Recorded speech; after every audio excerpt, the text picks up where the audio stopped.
ನಿನ್ನೆ ಅಂತೂ ಇಂಡಿಯಾ ಆಸ್ಟ್ರೇಲಿಯಾನ ಸೋಲ್ಸಿದೆ. ಇದನ್ನ ರಿವೆಂಜ್ ಅನ್ನೋದಕ್ಕೆ ಆಗಲ್ಲ ಅಂದ್ರೂ ಕೂಡ ಅಕಸ್ಮಾತ್ ಅಫ್ಘಾನಿಸ್ತಾನ್ ಗೆದ್ರೆ ಆಸ್ಟ್ರೇಲಿಯಾ ನಾಕ್ಔಟ್ ಆಗೋ ಸಾಧ್ಯತೆ ಇರೋದ್ರಿಂದ ಸ್ಲೈಟ್ ಆಗಿ ಸಮಾಧಾನ ಆಗೋ ಹಾಗೆ ಮಾಡಿದಂತ ಒಂದು ಗೆಲುವು ಅಂತ ಹೇಳ್ಬೋದು.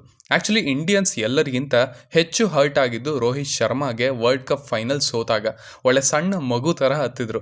ಅಂಡ್ ಆ ವರ್ಲ್ಡ್ ಕಪ್ ಶುರುವಿಂದನೂ ಅವ್ರು ಒಂದನ್ನೇ ಹೇಳ್ತಾ ಇದ್ದದ್ದು, ವರ್ಲ್ಡ್ ಕಪ್ ಇದ್ರೆ ಆ ಪ್ಲೇಯರ್ನ ಜರ್ನಿ ಕಂಪ್ಲೀಟ್ ಆದ ಹಾಗೆ ಅಂತ. ಸೊ ಅದಕ್ಕೆ ಆ ಡ್ರೀಮ್ಗೆ ಇವರು ಹತ್ರ ಬಂದು ಸೋತಾಗ ಅಫ್ಕೋರ್ಸ್ ಹಾರ್ಟ್ ಬ್ರೇಕ್ ಆಗಿತ್ತು ಅವರದ್ದು. ಅಂಡ್ ಆ ಹಾರ್ಟ್ ಬ್ರೇಕ್ನ ಆ ಒಂದು ಸಿಟ್ಟು ಬೇಸರ ಏನಿತ್ತು ಅದನ್ನೆಲ್ಲ ಒಟ್ಟಿಗೆ ತಗೊಂಡು ಆಡ್ದ ಹಾಗೆ ಇತ್ತು ಇವತ್ತು. ಆಸ್ಟ್ರೇಲಿಯನ್ ಬೋಲರ್ಸ್ನ ಒಳ್ಳೆ ಗಲ್ಲಿ ಬೋಲರ್ಸ್ ಲೆಕ್ಕದಲ್ಲಿ ಟ್ರೀಟ್ ಮಾಡಿದ್ದು. ಇಂಡಿಯಾ ಟಾಸ್ನ ಸೋತ್ರು. ಸೊ ಅದಕ್ಕೆ ಮೊದಲು ಬ್ಯಾಟಿಂಗ್ ಮಾಡಬೇಕಾಯ್ತು. ಬಂದವರಿಗೆ ಅಂತ ಒಳ್ಳೆ ಸ್ಟಾರ್ಟ್ ಏನೂ ಸಿಗಲಿಲ್ಲ. ಕೊಹ್ಲಿ ಮತ್ತೆ ಫೇಲ್ ಆದರು, 5 ಬಾಲ್ಗೆ 0. ನಂತರ ರಿಷಬ್ ಪಂತ್ ಬಂದರು. ಅವರು ಕೂಡ ಟೈಮ್ ತಗೊಳ್ತಾ ಇದ್ರು. ಮೊದಲ 6 ಬಾಲಲ್ಲಿ ಒಂದೇ ರನ್ ಹೊಡೆದದ್ದು. ಬಟ್ ಈ ಕಡೆ 3ನೇ ಓವರಿಂದ ಶುರು ಹಚ್ಚಿದ್ದು ದ ಹಿಟ್ ಮ್ಯಾನ್. ಸಿಕ್ಸರ್ಗಳ ಸುರಿಮಳೆ, ಫುಲ್ ಆನ್ ಎಂಟರ್ಟೈನ್ಮೆಂಟ್. ಶರ್ಮಾಜಿ ಕಾ ಬೇಟಾ ಸ್ಪೆಷಲಿ ಸ್ಟಾರ್ಕ್ಗೆ ಸುತ್ಕೊಂಡು ಹೊಡೆದದ್ದು. 1 ಓವರಲ್ಲಿ 29 ರನ್ ಹೊಡೆದ್ರು, 4 ಸಿಕ್ಸರ್. ಅಲ್ಲಿಗೆ ಒಂದು ಒಳ್ಳೆ ಟೆಂಪೋ ಸಿಕ್ತು.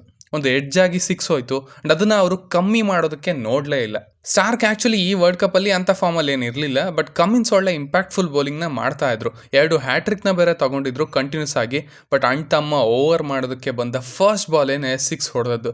ಒಳ್ಳೆ ಪರ್ಸ್ನಲ್ ಗ್ರಜ್ ಇಟ್ಕೊಂಡು ಹೊಡೆದ ಹಾಗೆ. ಆ 6 ಕಣ್ಮುಂದೆ ಹಾಗೇನೇ ಇದೆ. ಕವಸ್ ಮೇಲೆ 3 6 ಏನೋ ಹೊಡೆದ್ರು. ಅಂಡ್ ಸ್ಟಾಯ್ನಿಸ್ ಓವರಲ್ಲಿ ಒಂದು ಇನ್ಸೈಡ್ ಔಟ್ ಹೊಡೆದ್ರು. ಅದಂತೂ ಕಣ್ಣಿಗೆ ಹಬ್ಬ ಅಂತಾನೆ ಹೇಳ್ಬೋದು. ಈ was literally on a different mode. ಈ ಕಡೆ ಪಂತ್ ಆಸ್ ಯೂಶುವಲ್ ಔಟ್ ಆದ್ರು, ಸೂರ್ಯ ಬಂದ್ರು. ಅವರು ಒಳ್ಳೆ ಸಾಥ್ ಕೊಟ್ಟರು ರೋಹಿತ್ಗೆ. 6 ಓವರ್ಗೆ 60, 10 ಓವರ್ಗೆ 114. ಆಸ್ಟ್ರೇಲಿಯಾದ ಮೋಸ್ಟ್ ಕನ್ಸಿಸ್ಟೆಂಟ್ ಬೌಲರ್ ಮಿಡಲ್ ಓವರ್ಸ್ನಲ್ಲಿ ಝ್ಯಾಂಪಾ, ಅವರನ್ನು ಬಿಡಲಿಲ್ಲ. ಸೊ ಈ ಪಾರ್ಟ್ನರ್ಶಿಪ್ ಸಖತ್ತಾಗಿ ವರ್ಕ್ ಆಯಿತು. ನಂತರ ಸ್ಟಾರ್ಕ್ ಬೌಲಿಂಗ್ನಲ್ಲಿ ರೋಹಿತ್ ಶರ್ಮಾ ಔಟ್ ಆದರು. 41 ಬಾಲಲ್ಲಿ 92 ರನ್ನ ಹೊಡೆದು.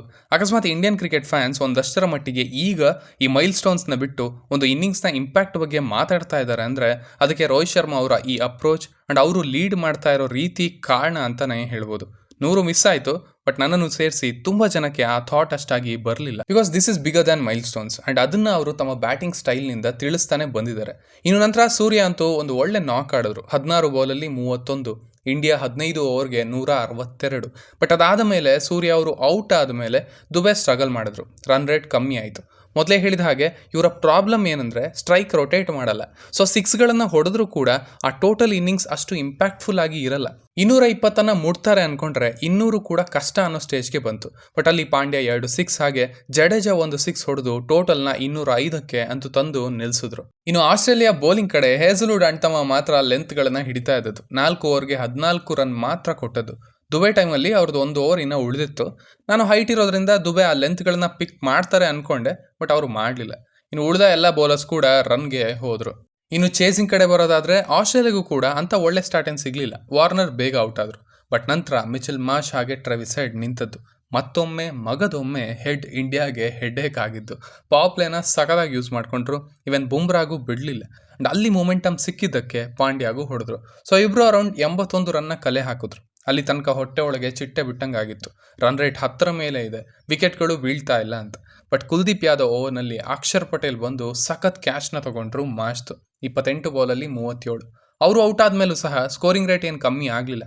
ಮ್ಯಾಕ್ಸ್ವೆಲ್ ಬಂದು ಜಡ್ಡೂನ ಟಾರ್ಗೆಟ್ ಮಾಡಿದ್ರು. ಬಟ್ ನಂತರ ಪಾಕಿಸ್ತಾನ್ ಮ್ಯಾಚ್ ಥರ 13ನೇ ಓವರ್ ಅಕ್ಷರ್ ಪಟೇಲ್ನ ಓವರಿಂದ ಮ್ಯಾಚ್ ಟರ್ನ್ ಆಯಿತು. ಆ ಓವರ್ ಬಂದದ್ದು 3 ರನ್.